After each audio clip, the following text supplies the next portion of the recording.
Welcome to A New Eden. I'm Rachel, and today we are going to be exploring biblical wisdom through the lens of archetypes, tarot, and soul growth. I encourage you to take what resonates and leave whatever does not. You can borrow my eyes for a little bit and then trust your own. And I want to let you know that there's going to be some background sounds today. There's new earth being built, there's birds singing, there's construction, there's cars, and there's lifing. So I appreciate your patience, but I think it's also symbolic as there is so much growth and abundance all around us. Now, before we begin, let's take a moment to fully arrive. Take a slow, deep breath in and let it go. Relax your jaw, soften your eyebrows, and allow yourself to become fully present so you can feel into what in this message is meant for you. As we spend this time together, I invite you to stay curious and to listen to your own inner wisdom. This week, I've been sitting with the story of Joshua. Now, Joshua's story is not just about military victories. It is about becoming the kind of person who can carry what God is asking him to carry. And I think that's where a lot of us are finding ourselves right now. Standing right at the edge of a new season and wanting clarity and wanting certainty. Wanting to know how everything is going to unfold before we take that first step. I don't think we're going to get that. And I know that Joshua definitely did not. When Moses died, God didn't hand Joshua an itinerary and a detailed plan. There's no what to expect when you're expecting to have to follow in those footsteps. He simply said, be strong and courageous. Then he reminded him to stay rooted. Meditate on these words day and night. Because before God ever showed Joshua what to do, he focused on who he was to become. And this part feels so important because we naturally spend a lot of time asking, what's next? And God is asking us something very different. He's asking us, who are you becoming while you wait? Yeah. And one of the hardest parts of growth is that we are usually called far before we feel ready. We want to feel confident first. We want to feel certain. We want proof that it's actually going to work. But being ready isn't what we're waiting for. Being willing is. What if the invitation you might be feeling isn't asking you whether you feel prepared or not? Maybe it's simply asking if you're willing to take that first step. Before Joshua crossed the Jordan, before Jericho, before any of his victories, God didn't give him another strategy. He gave him a foundation. Stay rooted. Stay connected. Don't allow your circumstances to get louder than your truth. When life feels uncertain, it is our instinct. It is natural for us to collect more information. Our brain loves that. Our brain feels safe. Another podcast, a second, a third, or fourth opinion, another book, another sign, an even signier sign. But sometimes wisdom isn't finding something new.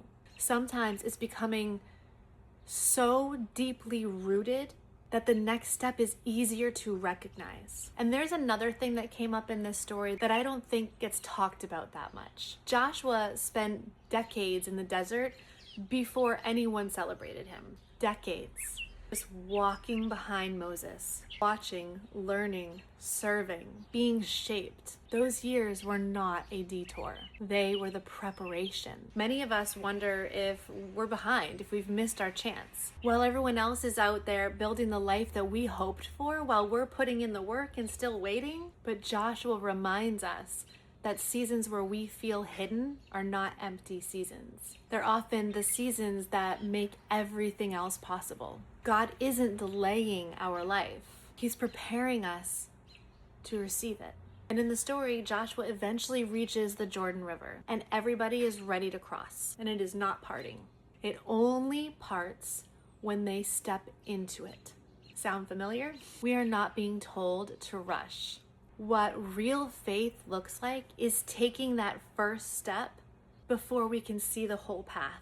And sometimes we can't even see any of it at all. Sometimes we don't receive clarity before movement. Sometimes clarity comes through the movement. And Joshua's story ends with one of the most famous invitations in scripture. Choose this day who you will serve. And I love this passage because Joshua is not telling everyone what to choose. He simply tells them what he's choosing.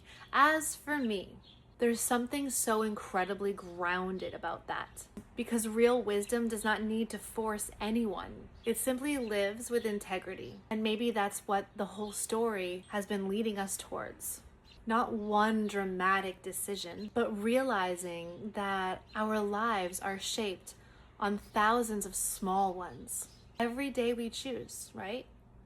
Trust or fear, reaction or certainty, comfort or growth, love or self-protection.